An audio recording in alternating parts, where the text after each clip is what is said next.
I live in a rural part of eastern Kentucky with my husband. It's a quiet area where everyone knows everyone, and most roads are surrounded by woods and farmland. I've always liked the peacefulness of living out there, but one night completely changed how I feel about driving alone after dark.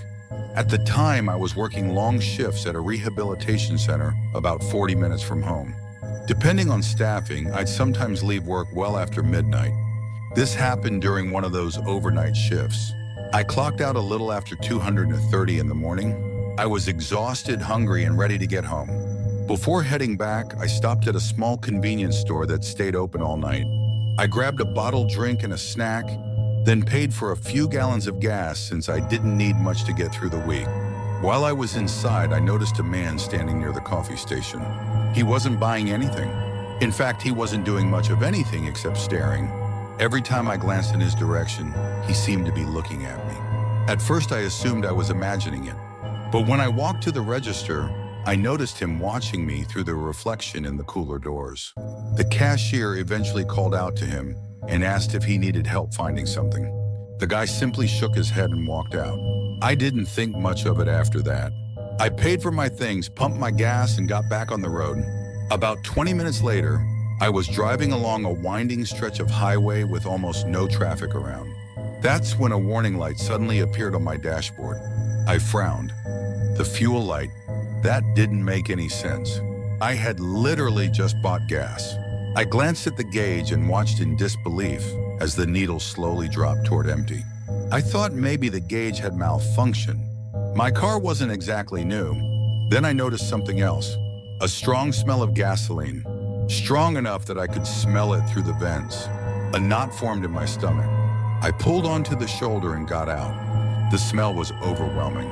Even with little knowledge about cars, I knew something was very wrong. I immediately called my husband. Thankfully, he answered. After I explained everything, he asked me a few questions before saying something that made my heart sink. Check underneath the car.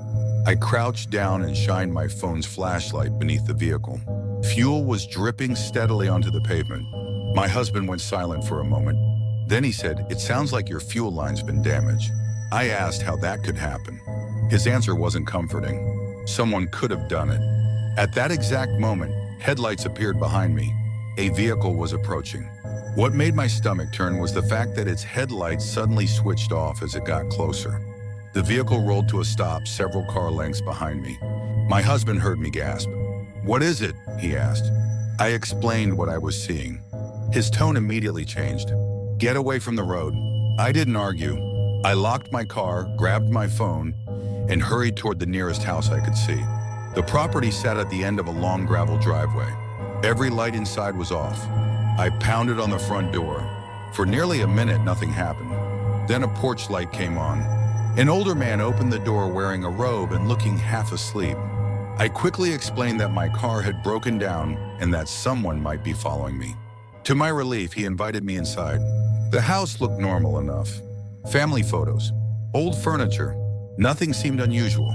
He asked me to sit in the living room while he searched for a phone charger. I thanked him repeatedly. My phone battery was nearly dead. As he walked into the kitchen, I sat on the couch trying to calm down. That's when I noticed something. Across from me was a decorative mirror hanging on the wall. The mirror reflected part of the kitchen. I could clearly see the man moving around. At first, everything seemed normal. Then I watched him take a drinking glass from a cabinet. He filled it with water. After that, he looked over his shoulder. Then he reached into a drawer and dropped something into the glass. I froze. Maybe it was medicine. Maybe it was something harmless. But every instinct in my body told me not to drink it. The man stirred the water and carried it into the living room. He handed it to me with a smile.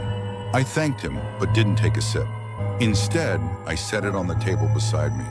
He sat down across from me. For several uncomfortable minutes, he asked questions. Where did I work? Was I married? Did I live nearby? Something about the conversation felt wrong. Meanwhile, my phone battery continued dropping. Eventually, the man returned and told me he couldn't find a charger that fit my phone. That was enough for me. I stood up immediately. I thanked him for his help and said my husband was probably close. The smile disappeared from his face for just a split second. Then it returned. He walked me to the door. The second I stepped outside, I started jogging down the driveway. Once I reached the road, I cut through a line of trees and stayed hidden. I didn't trust anyone at that point.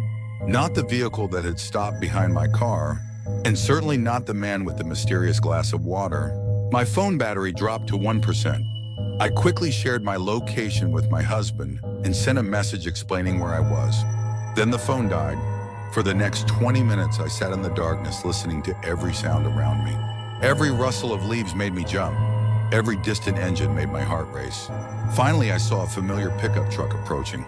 I stepped out from the trees waving my arms. It was my husband. The relief I felt is impossible to describe.